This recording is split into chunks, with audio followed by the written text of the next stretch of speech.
श्वेताश्वतर उपनिषद शांति पाठ।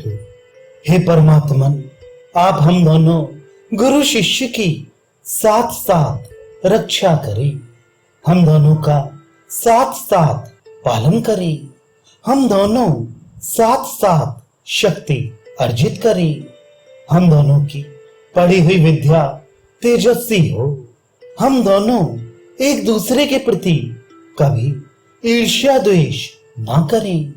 हे शक्ति संपन्न, हमारे त्रिविध तापों का शमन हो, अक्षय शांति की प्राप्ति हो। उपनिषद प्रथम अध्याय। ब्रह्मवेत्ता ऋषि कहते हैं, इस जगत का मूल कारण ब्रह्म किस रूप में है, हम किससे उत्पन्न हुए हैं, हम किससे जीवित रहते हैं, हम कहाँ प्रतिष्ठित हैं। हे ब्रह्मज्ञ महर्षियों, हम किसकी प्रेरणा से सुख दुख का अनुभव करते हुए संसार चक्र व्यवस्था में भ्रमण करते हैं।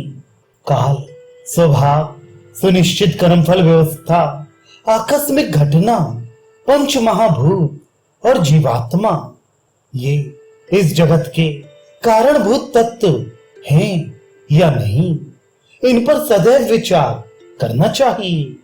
इन सबका समुदाय भी इस जगत का कारण नहीं हो सकता, क्योंकि ये आत्मा के अधीन है। आत्मा भी कारण नहीं, क्योंकि ये सुख दुख के कारणभूत कर्मफल व्यवस्था के अधीन है।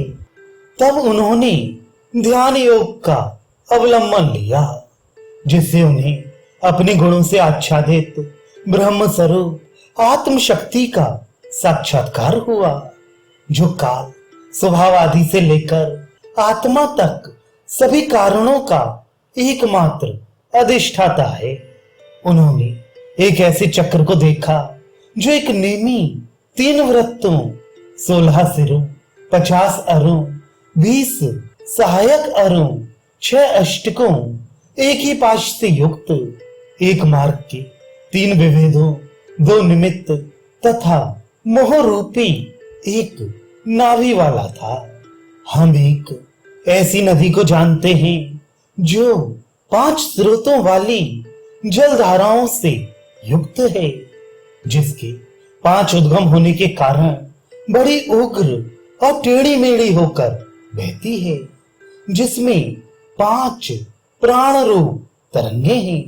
5 प्रकार के मानसिक स्तर, जिनके आदि मूल कारण हैं, जो 5 भंवरों वाली, 5 दुख रूप प्रवाहों के वेग वाली, 5 पर्वों वाली और 50 वेदों वाली है। सबके पोषण के आधार रूप, सबके आश्रय रूप इस विस्तृत ब्रह्म चक्र व्यवस्था में जीव भ्रमण करता रहता है। इस चक्र से पृथक होकर जब वह आत्मा को और प्रेरक परमात्मा को सेवा द्वारा संतुष्ट करता है, तो वह अमृत को प्राप्त होता है। वेदों में वर्णित ये परब्रह्म ही पावन प्रतिष्ठा से युक्त और अविनाशी है। इसमें ही तीनों लोक स्थित हैं। ब्रह्मवेत्ता महापुरुष अपने ही अंतस में अधिष्ठित उस ब्रह्म को जानकर उसी में निष्ठा पूर्वक लीन होकर विभिन्न योनियों के जन्म बंधन से मुक्त हो जाते हैं। नश्वर जगत और अनश्वर चेतना के संयोग से निर्मित यह संपूर्ण व्यक्त और अव्यक्त विश्व का पोषण वह परमात्मा करता है।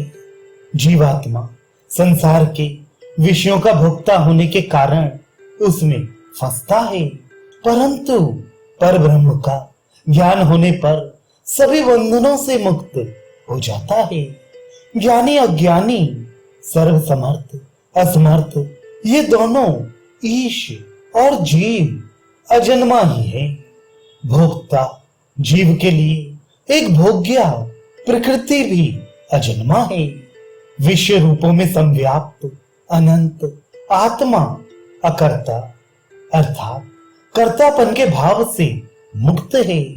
इन तीनों ईश्वर, जीव और प्रकृति को जब ब्रह्म युक्त अनुभव करे, वही यथार्थ ज्ञान है। प्रकृति नाशवान है, इसका भोक्ता जीवात्मा अविनाशी है।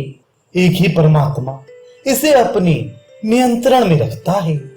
उस एक परमात्मा का ध्यान करने से, चिंतन करने से, उसके तत्व की भावना करने से अंत में विश्व रूप माया से निवृत्ति होती है और आगे उसी परमात्म तत्व की प्राप्ति होती है।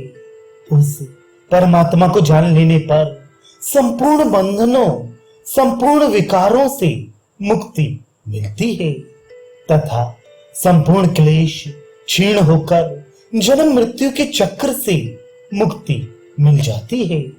उस परमात्म तत्व का निरंतर ध्यान करने से शरीर त्यागने के बाद तृतीय लोक के संपूर्ण ऐश्वर्यों के भोग से पूर्ण कामना की प्राप्ति हो जाती है और फिर अंत में कैवल्य पद की प्राप्ति हो जाती है। अपने भीतर अधिष्ठित इस परमात्म तत्व को जानना ही चाहिए, क्योंकि इससे श्रेष्ठ जानने योग्य तत्व दूसरा कुछ भी नहीं है। भोक्ता अर्थात जीवात्मा, भोग्य जड़ प्रकृति और परमात्मा, इन तीनों को जो मनुष्य जान लेता है वह सब कुछ जान लेता है। इन तीनों वेदों में वर्णित ये तत्व वस्तुतः एक ही ब्रह्म के रूप हैं। जिस प्रकार अग्नि का उसके आश्रय स्थान काष्ठ में कोई रूप नहीं दिखता और उसके मूल तत्व का भी नाश नहीं होता, क्योंकि आगे प्रयत्न करने पर ईंधन रूप अपने आश्रय में अग्नि को ग्रहण किया जा सकता है। उसी प्रकार जीवात्मा और परमात्मा दोनों ओमकार साधना के द्वारा ग्रहण किए जा सकते हैं। साधक को अपनी देह को नीचे की अरणी और ओमकार को ऊपर की अरणी बनाकर ध्यान के द्वारा निरंतर मंथन के अभ्यास से काष्ठ में गोहे अग्नि की भांति परमात्म तत्व को देखना चाहिए। जिस प्रकार तिलों में तेल, दही में घी, स्रोतों में जल और काष्ठों में अग्नि आदि तत्व छिपे रहते हैं, उसी प्रकार परमात्मा अपने अंतःकरण में ही छिपा हुआ है। जो साधक परमात्मा को सत्य तथा तप के द्वारा मनन पूर्वक देखता है, परमात्मा उसी साधक के द्वारा ग्रहण किया जाता है। साधक दूध में निहित घृत की भांति आत्मा में स्थित जिस परमात्म तत्व को आत्मविद्या और तप के आधार से प्राप्त करता है, वह उपनिषदों में वर्णित परम तत्व ब्रह्म ही है।